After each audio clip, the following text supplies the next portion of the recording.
এখানে আসলে সম্পূর্ণরূপে প্রশাসন দায়ী। এই ডিসি সাহেবের এখানে আমরা বসেছি, আমরা চাপ দিয়েছি যে এতে কি ঘটনা যে দিনের বেলা কাঁসার মিটিংকে জ্বালিয়ে পুড়িয়ে দেওয়া হলো, এটা করা হলো, এটা করা হলো, আর রাতের বেলা হরি লুট, এই টাকও চলে আর বাড়ি থেকে মালও চুরি হয়। এটার বিষয় কি? এটাকে বন্ধ করেন।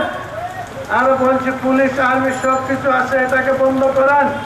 কিন্তু এই প্রশাসন বন্ধ করে নাই। তাদের দুর্বলতার কারণে এই ঘটনা ঘটেছে এবং তারা ইচ্ছা করে সিলেটবাসীকে সারা দুনিয়ার কাছে আমাদেরকে চোর বানিয়েছে। এইটাকে ফেলাও করে এই যে পাথর চুরির ঘটনাটা সারা দুনিয়ার কাছে এইভাবে দিয়ে আজকে আমাদের 6 লাইনের কাজকে বন্ধ করে দিয়েছে। এখানে কাজ করা যায় না বলে চট্টগ্রামে 4 লাইনের কাজকে বন্ধ করে দিয়েছে, এখানে কাজ করা যায় না বলে আমাদের এই সিটি কর্পোরেশনের 2,500 কোটি টাকা চায়, এই রাস্তাঘাটের কাজ হয় নাই, করা যায় না বলে তারা বন্ধ করে দিয়েছে। আজকে সিলেটের বিরুদ্ধে আসলে সিলেট বিদ্বেষীরা ঐক্যবদ্ধ হয়ে এই সমস্ত কাজগুলো করছে। এই সিলেটবাসী প্রস্তুতি নিচ্ছে তাদের বিদ্বেষের জবাব আজ হোক আর কালো আমরা সিলেটবাসীকে সাথে নিয়ে দিব ইনশাআল্লাহ। তাই আমি সিলেটবাসীকে বলতে চাচ্ছি, ওই যাদেরকে আসামি করেছে, এখানে আমরা ডিসি অফিসে বৈঠকে ছিলাম, এখানে ড্রাইভার এবং তাদের নেতারা সেখানে গিয়েছে এবং বলছে আমাদের একটা প্রতিবাদ মিছিল আছে, মিটিং আছে। সেখান থেকেই আমরা কিছু বাইক এখানে দিয়েছি, এই মিটিং এ এসে তারা শরীক হয়েছে এবং এই প্রতিবাদ করছে এগুলো বন্ধ করার জন্য এবং ট্রাক মালিক বা এইদেরকে হয়রানি না করার জন্য। আমরা দেখলাম কিছু লোকের নাম দিল আর যারা ছিল কিছু লোকের দিল না। এই ধরনের খেলা খেলায় সিলেটবাসীর ঐক্য বিনষ্ট করা যাবে না ইনশাআল্লাহ। সিলেটবাসী তোমাদের দুর্বিসন্ধি বুঝতে পেরেছে। তাই আজকে অত্যন্ত সতর্কতার সাথে বলছি, এই সিলেটে এখন নেতা নাই। সমস্যা হচ্ছে এই ঢাকাতে এমন কোনো ব্যক্তি নেই যিনি এইটার প্রতিবাদ করবে। একজন উপদেষ্টা আছেন হবিগঞ্জের, তিনিও অর্ধেক বুঝেন, অর্ধেক এইটা আমাদের বুঝেন না।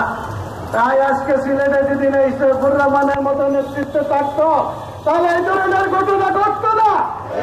আজকে সিলেটকে এইভাবে লুট করে নেওয়া হয়েছে। তাই বন্ধুগণ, আমি সিলেটবাসীকে অনুরোধ করব, এই ইসলামী আন্দোলন যারা করেন তাদেরকে অনুরোধ করব যে আপনারা এই ধরনের আরো বড় অপবাদ আসতে পারে, আসবে। আজকে ঢাকা ভার্সিটির বিষয়টা দেখছেন যে ছাত্র শিবির কত ক্লিন কাজ করতেছে, এরপর একটার পর একটা নোটিশ, একটার পর একটা নোটিশ। তাই ইসলামের দিকে অগ্রসর হলেই শয়তান সক্রিয় হয়ে যায়। এইগুলো আসবে। তাই সিলেটবাসীকে সাথে নিয়ে প্রয়োজনে আমরা দাঁত ভাঙার জবাব দিব, কিন্তু আমাদের ধৈর্য ত্রুটি ঘটালে হবে না। আমি আজকে সরকারকে বলছি, আমরা চেষ্টা করেছি সিলেটের দুদক যারা আছে তাদের সাথে যোগাযোগ করে, বিভিন্ন মন্ত্রীর সাথে যোগাযোগ করে আমরা চেষ্টা করেছি কোন একটা এলিগেশন যদি আনতে হয় কোন নেতৃবৃন্দের বিরুদ্ধে, তাহলে তার নিয়ম হলো দুটোকে একটা তদন্ত করবে, তাদেরকে নোটিশ দিবে, তাদেরকে ডাকবে, তাদের ব্যাপারে মামলা দায়ের করবে। এই ধরনের পুরো কিছু না করে এই জামায়াতে ইসলামের মতো একটা পবিত্র সংগঠন, শহীদদের সংগঠন, নেতৃবৃন্দের চরিত্রকে আপনারা কলুষিত করছেন।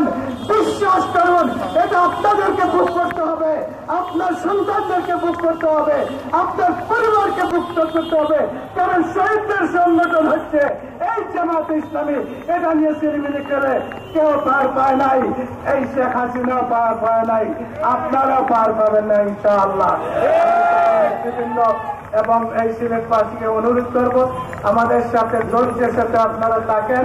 আমরা এটাকে আইনত ফেস করছি, আমরা সামাজিকভাবে ফেস করছি, আজকে প্রতিবাদের মাধ্যমে ফেস করছি।